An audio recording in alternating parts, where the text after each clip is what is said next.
சின்ன பிள்ளைகளே, இன்று நாம் ஒரு நல்ல சுவாரஸ்யமான கதையை கேட்கப் போகிறோம். இது ஒரு திமிர்கார சிங்கத்துக்கும் அப்படியே அப்பாவி எலியுக்கும் நடக்கிற ஒரு அழகான நட்பு கதை.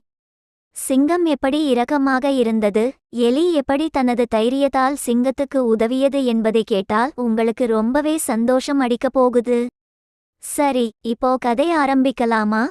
ஒரு ஊரில் பெரிய அடர்ந்த காட்டில் ஒரு சிங்கம் வாழ்ந்து கொண்டிருந்தது.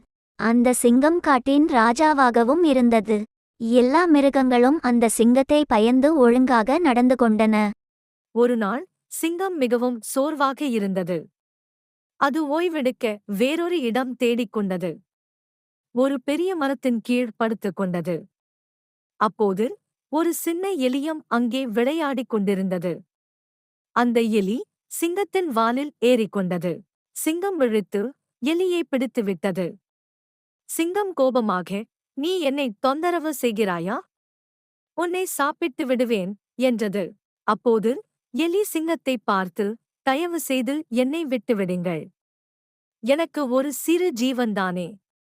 ஒரு நாள் உங்களுக்கு உதவ வாய்ப்பு கிடைக்கும்" என்று பிரார்த்தனை செய்தது. சிங்கம் எலியின் குமுறலைக் கேட்டு இறங்கி அதை விட்டுவிட்டது. அதன்பின் சில நாட்கள் கடந்தபோது சிங்கம் வேட்டைக்கு சென்றது. சிங்கம் வேட்டையாடிக் கொண்டிருக்கும்போது அது ஒரு வலையில் சிக்கிக் கொண்டது. எந்தவிதமான முயற்சியும் அதைப் பிறகு வெற்றியடையவில்லை.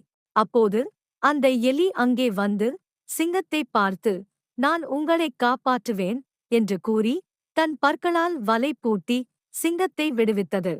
அந்த நாளுக்குப் பிறகு சிங்கம் எலியிடம் நன்றி கூறி இருவரும் நண்பர்களாக ஆனார்கள். இது நாம் அனைவருக்கும் ஒரு நல்ல பாடமாக இருக்கிறது. தைரியமும் பொறுமையும் ஒரு நாளும் வெற்றியை கொண்டு வந்துவிடும். சின்னவங்களே, சிங்கமும் எலியும் நல்ல நண்பர்களா ஆனாங்க. நீங்களும் உங்க நண்பர்களுக்கு எப்போவும் உதவி பண்ணுங்க. அப்படித்தான் ஒரு நாள் உங்களுக்கும் நல்லது நடக்கும். இப்போ இந்த கதையை கேட்டு பிடிச்சிருந்தா நம்ம சேனலுக்கு சப்ஸ்கிரைப் பண்ணுங்க. இன்னும் நிறைய சுவாரஸ்யமான கதைகள் உங்களுக்கு காத்திருக்குது. அடுத்த முறை சந்திப்போம்.